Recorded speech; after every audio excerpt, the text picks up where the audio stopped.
Bom, pessoal, eu vou continuar aqui com vocês com a próxima doença do sistema respiratório e a gente vai ver agora sobre a bronquite barra asma brônquica. Eu coloquei o barra aqui para que fique claro para vocês que quando a pessoa tem bronquite, se ela disser que ela tem asma, significa a mesma doença, né?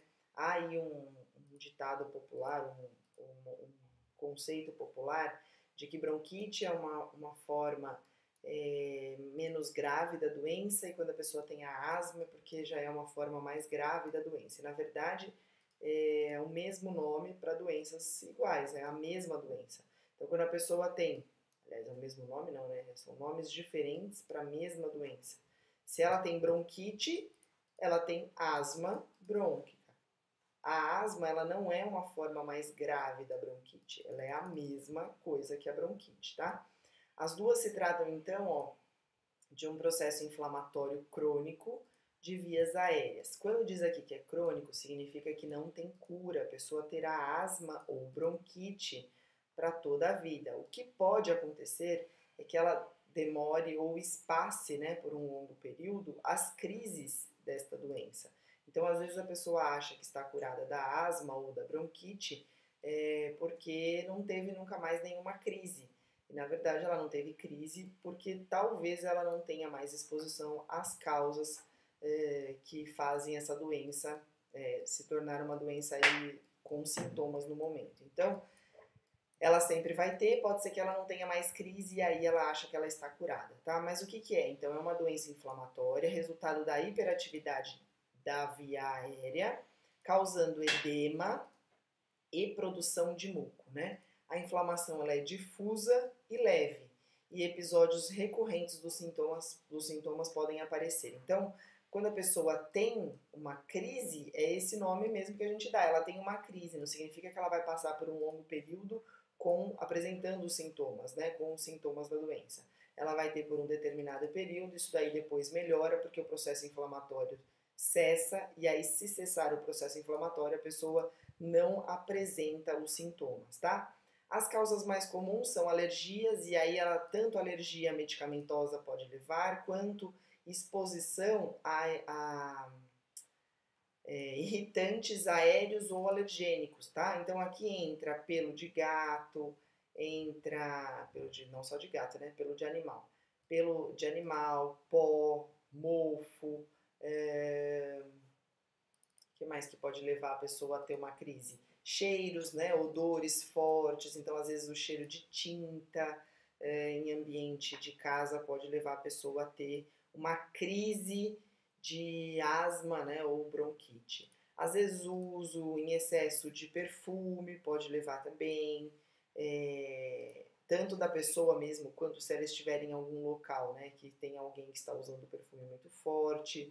Se a pessoa passar por algum estresse também, ela pode desenvolver uma crise de bronquite. Se ela já tiver sinusite, aí, gente, esse tipo de doença sim é diferente entre uma e outra. A bronquite, o nome já dá a letra pra gente, ó. Tanto bronquite como asma, brônquica, significa que o problema está no brônquio. Então é dos brônquios para os alvéolos. A sinusite, o nome também já dá a letra pra gente aqui de onde está o problema. Toda vez que vocês virem o sufixo it, significa inflamação. Então, o finalzinho da palavra it significa inflamação. Bronque, neste caso, brônquios. Aqui, sinus, significa que são os seios da face, os sinos do nariz. Então, quem tem sinusite significa que está com problema aqui, ó, em via aérea superior, como nós vimos na aula passada, né? Então, ela está com problema aqui, ó, nos seios da face. Ela tem uma inflamação dos espaços ocos que nós temos aí nos seios da face. Então, sinusite pode sim levar a pessoa a desenvolver uma bronquite, que é a inflamação dos brônquios, ou seja, vias aéreas inferiores, tá? Às vezes, algum desgaste emocional e o tabagismo. É muito comum vocês virem por aí pessoas falando que são fumantes e têm asma. E se elas não pararem de fumar, certamente elas não pararão de ter crises de asma. Por quê? Porque o cigarro, né, o tabagismo, faz com que ela desenvolva a crise de tantos em tantos tempos. E aí não tem como a gente controlar isso daí. Se ela não tirar o agente causador, o médico não vai conseguir controlar a doença.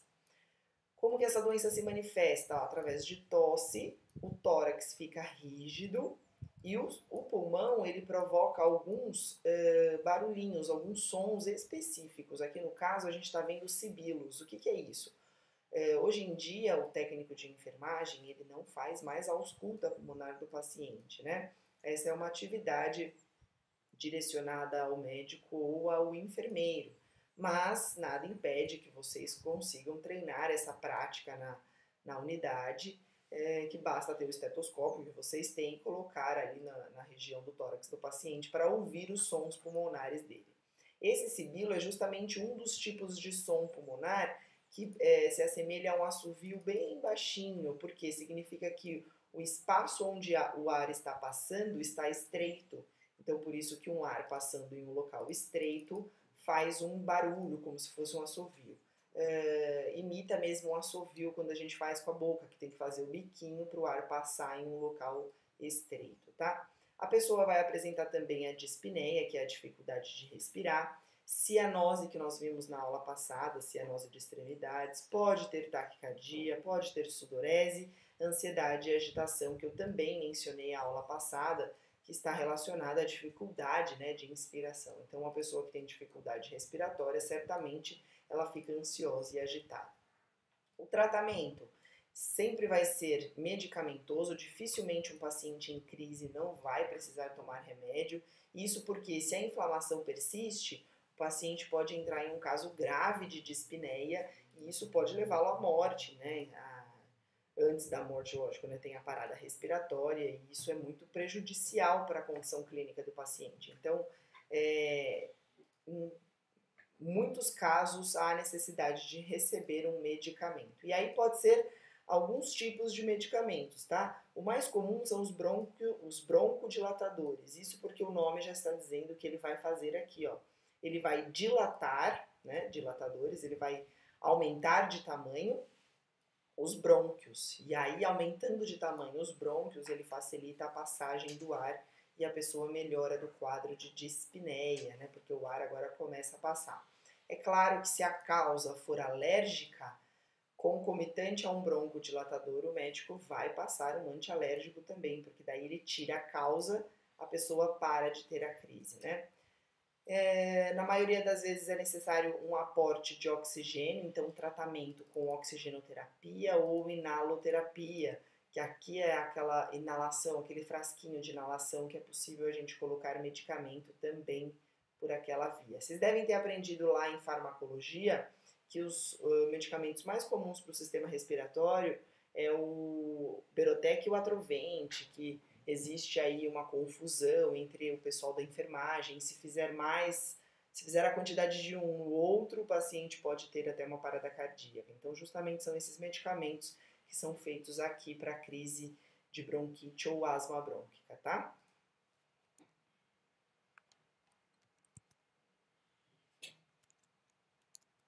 Deixa eu passar aqui.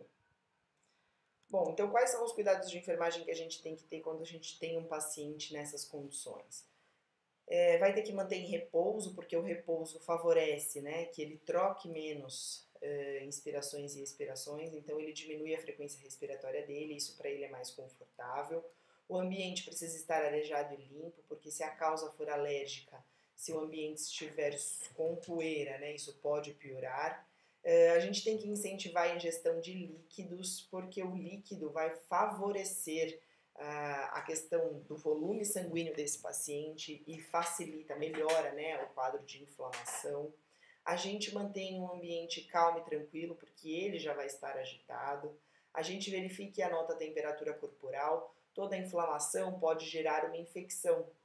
Então, se o paciente tiver aí uma crise de asma por um agente infeccioso, então vamos supor que o vizinho dele estava gripado, espirrou perto dele, ele teve convívio e ele adquiriu o vírus da gripe. O vírus vai provocar um processo inflamatório nos brônquios, aí ele vai ter uma crise de asma.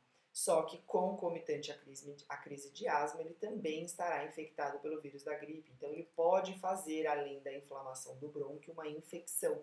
E aí é necessário que a gente controle isso através da temperatura corporal. Por quê? Um dos sintomas mais clássicos de uma infecção respiratória, né, uma gripe, por exemplo, é o desenvolvimento ou aparecimento da febre.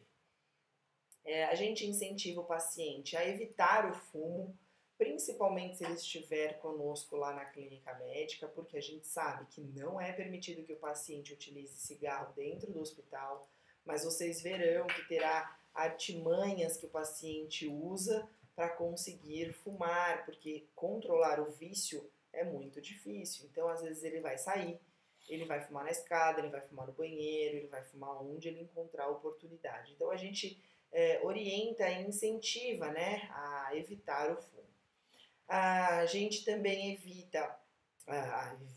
orienta o paciente a evitar ar poluído e atividade nessas condições. Então a gente sempre reforça para o paciente que é importante que ele pratique atividade física, mas a gente tem que orientar que os melhores horários são no final da tarde ou no início da manhã, porque durante o dia o fluxo de carros é muito grande, então a emissão de gás carbônico também é bastante alta, e se o paciente for exposto a uma atividade de esforço, né, em que há necessidade de recrutamento dele, de um maior gasto de oxigênio, nesse momento para ele isso vai ser ruim, porque o que está disponível no ar é uma quantidade muito grande de gás carbônico advinda aí do trânsito, né, do tráfego de carros. Então é importante que a gente oriente ele que nesses períodos não é o mais adequado. Se o paciente chega para você e fala assim, mas eu só tenho esse horário para fazer, a gente orienta que pelo menos ele consiga fazer isso longe de uma via pública de muita movimentação, porque daí também facilita a vida dele, né? Se o ar também estiver muito seco, né, os tempos de verão, em que há pouca chuva e a umidade do ar cai bastante, isso também vai ser bastante prejudicial a ele. Então, orientar que seria interessante ele levar uma garrafinha de água, né, para essa caminhada que ele vai fazer, para que ele consiga se hidratar além de praticar a atividade dele. Umidificar o ambiente de repouso com água fervente. Então, não há necessidade da compra, né, pelo paciente daqueles umidificadores de ambiente. A gente pode orientar que se ele colocar uma jarra para ferver e colocar água, né, na verdade não a jarra que vai ferver, se ele colocar água em uma jarra para ferver e aí depois ele coloca esta água em ebulição, né, aquela água borbulhando dentro de uma bacia, ele amplia, né, o campo desta água, né, o tamanho ali da evaporação, e isso pode umidificar o ambiente na hora do repouso dele. Então, tudo isso são orientações que a gente tem que dar durante a internação para que ele consiga seguir na casa dele. Eu não tenho condições de colocar uma água fervendo na minha casa, porque, sei lá, o paciente não tem gás ou qualquer que seja a razão. Falta água na minha casa à noite. Molhe durante o banho uma toalha, e essa toalha que seja colocada na cabeceira, né, da cama do paciente. Essa água vai evaporar durante a noite, né? A toalha vai secar devido ao calor, e aí isso também pode ajudar a umidificar o ambiente do paciente. A gente sempre orienta que ele utilize lenços de papel na eliminação das secreções. Então não é mais adequado a utilização de lenços de pano, de tecido, né? Isso porque se tiver algum agente infeccioso naquela secreção, esse paciente, a hora que volta esse paninho ao rosto, certamente ele está ali aumentando a probabilidade deste vírus, por exemplo, voltar em suas vias aéreas, né, inferiores. Então não é muito adequado que esse paciente utilize lenços de tecido. Isso vocês vão ver mais entre os idosos, porque era cultural na época deles utilizar o lencinho de pano, né? Então aquele lencinho de pano servia para o dia inteiro. Então não é mais adequado que seja assim. A gente orienta que ele utilize papel, porque usou, joga fora, e aí se tiver algum agente infeccioso ali naquela secreção, vai embora junto com o lenço de papel. A gente oferece uma dieta nutritiva, isso porque o paciente em geral perde o apetite, então ele acaba comendo menos, e já que vai comer menos, que tem que ser mais nutritivo. Então a gente orienta, né, durante esses períodos que ele se alimente de bastante frutas, verduras, que tem uma variedade maior de tipos, né, de comida, para que ele consiga uma dieta um pouco mais nutritiva. É lógico, gente, que eu falo tudo isso, que é extremamente importante que vocês analisem o local de atendimento de vocês, porque de repente eu faço atendimento em uma favela. Se eu sei que aquela região não é favorável para que eu fale dessa forma, eu tenho que reinventar a forma que eu vou falar. Então não adianta eu chegar na pessoa que não tem uma condição financeira favorável a isso e falar assim, a senhora tem que comer diversas frutas, né? O que eu posso orientar é, olha, as feiras têm bastante variedade, normalmente no final da feira há uma condição mais fácil, né, de adquirir esses alimentos, porque fica mais barato, ou muitas vezes o feirante não vai levar aquela carga embora, porque a fruta externamente já não está mais adequada para consumo. Então não é que eu vou orientar o paciente a comer fruta podre, por exemplo. Não. Muitas vezes machuca a casquinha da maçã ou da banana, sei lá, tá com aquela cor mais escurecida porque teve um impacto ali, ela bateu, mas ela ainda está adequada para consumo. Então isso eu posso orientar e posso dar essa ideia, né? Porque hoje em dia está cada vez mais a cultura está cada vez mais voltada ao consumo de industrializados. Então a pessoa acha que porque está tomando um suco de caixinha é mais adequado do que pegar uma fruta e comer. E às vezes acha, né, porque é imposto pelas propagandas principalmente, que é mais nutritivo sim tomar um suco de caixinha, que ali eles concentram melhor os nutrientes do que comer uma fruta in natura, que a gente chama, né? Então, se o paciente não tem condições de comprar o suco de caixinha, não estou dizendo que ele é ruim, né? É claro que ele tem aí as suas vantagens, mas a gente precisa adequar a nossa orientação para o público que a gente está atendendo, tá? Então, sempre parem para pensar um pouco nisso, porque lá na clínica médica, embora não pareça, a gente faz sim a orientação desse paciente desde o início da sua internação. Então, se ele vai passar 2 dias internado com a gente, nesses 2 dias a gente vai sim orientá-lo como que ele tem que seguir os cuidados dele na casa dele. E é para isso que a enfermagem serve na clínica médica também, tá?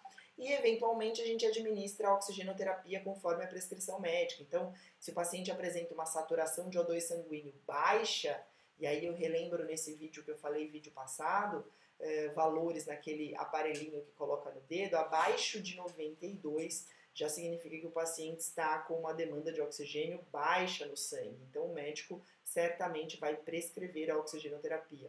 É nós também que vamos administrar de acordo com o que ele prescrever. Lembrando que pode ser ar seco ou ar úmido, e nesse caso, já que o paciente está com problema de umidade, faz sentido, né, que a gente administre para esse paciente um ar úmido. Então, se o médico prescrever um catéter, eu vou colocar o catéter no umidificador, vou colocar água destilada nesse umidificador para oferecer, né, para este paciente um ar umedecido. Então, faz sentido aí de acordo com esta clínica do paciente, certo? No próximo vídeo a gente vai falar de mais uma doença do sistema respiratório. Vejo vocês já já, pessoal.